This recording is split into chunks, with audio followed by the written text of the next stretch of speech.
आ गई हमारी जान। उहे बका उहे बा आजा ना। अरे तू जा, हम का करब? जा जा। आ गई हमारी तू जान। काहे बानर बनत फिरत बाड़ा रे? बंदर का तोहरे खातिर तो हम कछुआ भी बन जाई। ना, पर हमके त खरगोश पसंद बा। खरगोश का तोहरे खातिर तो हम डॉगी भी बन जाई। वो वो। बनाए के त बात भी बहुत बनाइला तू। जौन हम बोलले रहनी लेके आइला। हाँ ढंढना। फिस फिस। ई तो हमार है। ई देखा। अरे वाह। चलो ठीक बा, हम जात बानी। लगा के तो देखा। नहीं, हम घरे जाके लगा लेब। हमार गिफ्ट। का? बैठ जा बैठ जा। अरे रुक जा। बैठ जा। पहले आँख बंद करा। चश्मा लगा ले। हाँ। हाय।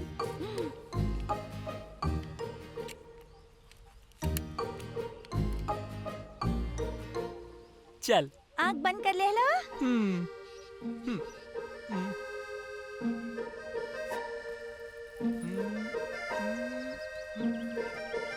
प्रीत, चला।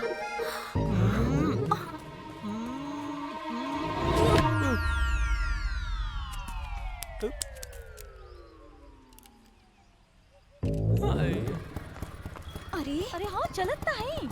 जल्दी चलो, हमने के लेट हो गई।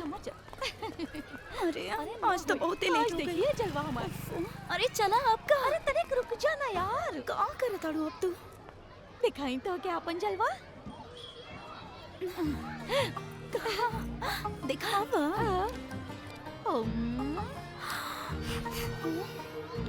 हाय हाय। वाह। इका सेंट बा।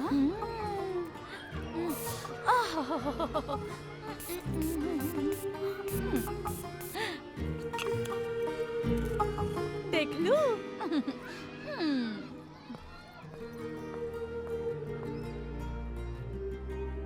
उ दिन हमरा के एहसास भइल कि रीति कितना किस्मत वाली बाड़ी, जे ओकरा इतना प्यार करे वाला लोग ओकर जिंदगी में बाड़े। सेंट के खुशबू रीति के स्कूल के सबसे सुंदर लड़की बना देहलस। काश के हो ऐसन हमार जिंदगी में भी रहत।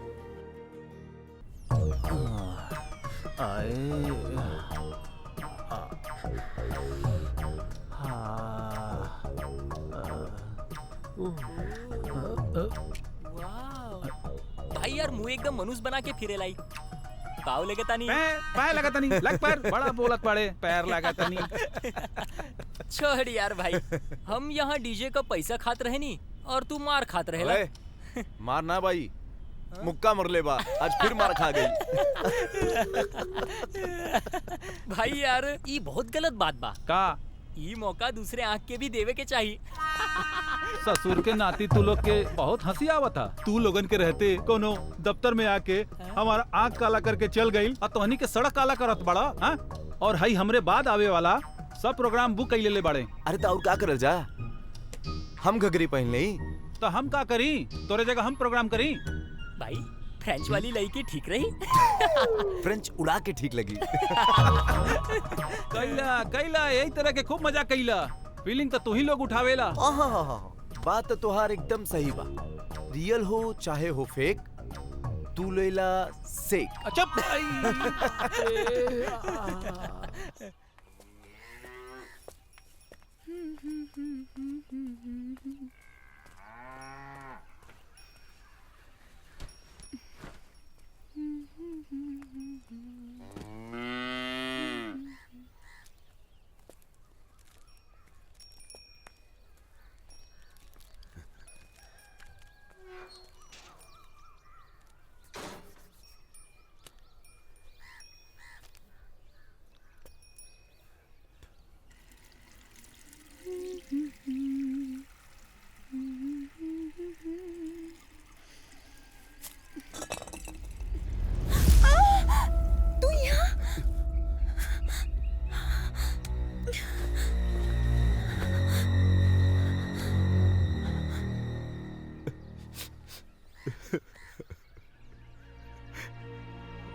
बाकी रह गई रहल। अरे हमार भाई तक गौ के तरह बा, इन पर इल्जाम लगावा शर्म ना आवेला। अरे ये तोर मामा लागेले। अरे कलमुही, इल्जाम लगावे से पहले को सोच तो ले तू। अरे हमार बेदर्दी सैया, तू यहाँ बैठ के ये सब सुन रहल बाड़ा। अरे देख ला तोहार लाडली हमार भैया के बारे में काका कह रहल बाड़ी। अरे हमरा मौत देता, हमरा पता ना रहे कि हमारे ऊपर ऐसा इल्जाम लागी। ऐसे बढ़िया हम मर जाती। मनप्रीत के तो हम गुड्डी जैसन ही प्यार करीला। हे भगवान, हमरा के उठा ला हमरा के। हमरा तो नर्क में भी जगह ना मिली भाई। बाबूजी हम झूठ नहीं के बोला तानी, कसम लागे। अरे तू तो चुप करा, झूठ झूठ कसम खा रहल बाड़ू। तो के ता हमार भैया पहले से ही जहर लागेला। भैया रखा हमार सर पे हाथ, खा हमार कसम। आज दूध के दूध और पानी के पानी हो जाई। तो हर सिर के कसम बहिना, हम कुछ ना कही नहीं। सुन लहला तू। अब बस हो गई, इतना बड़ा इल्जाम के बाद हम एजा ना रहो। जितना सहे के रहे सह लेनी, अब हम जात हैं। ना भैया, तू अकेला काहे मरे जइबा? हमहू तोहरे साथ चलब, हमहू तोहरे साथ मरब। चलो गुड्डी, चल तू यहाँ रह के का करबू? अरे हो गई तोहर मन के, अब तो के केहू ना रोकी। केहू और नहीं खे तो के रोके वाला। जेकर माँ मर जाइली ओकरा के केहू के डर ना होखेला। चलो भैया। रुक जा इंदरपुरी, हम कहीं ना जाए देव तहनी के। मनप्रीत तू अंदर जा बेटा, बाबूजी अंदर जा।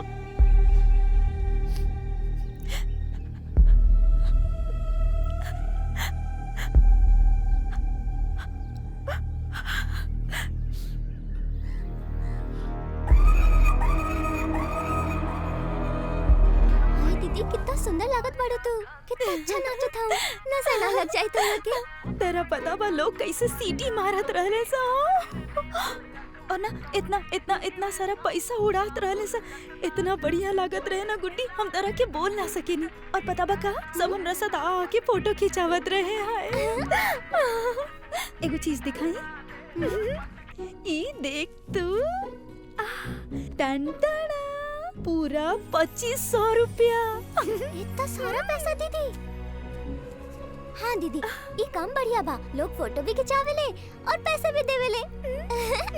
उहे ना। और देखा,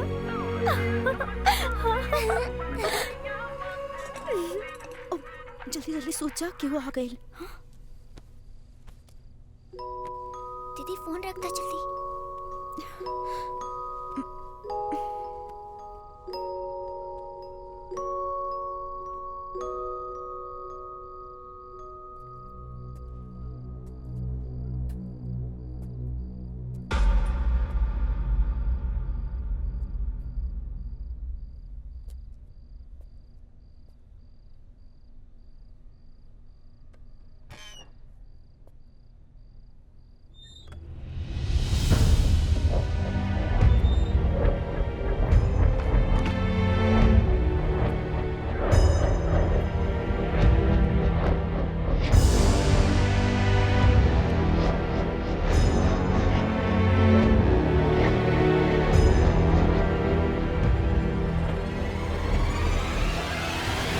अपन भाषा में मनोरंजन खातिर डाउनलोड और सब्सक्राइब करी चौपाल।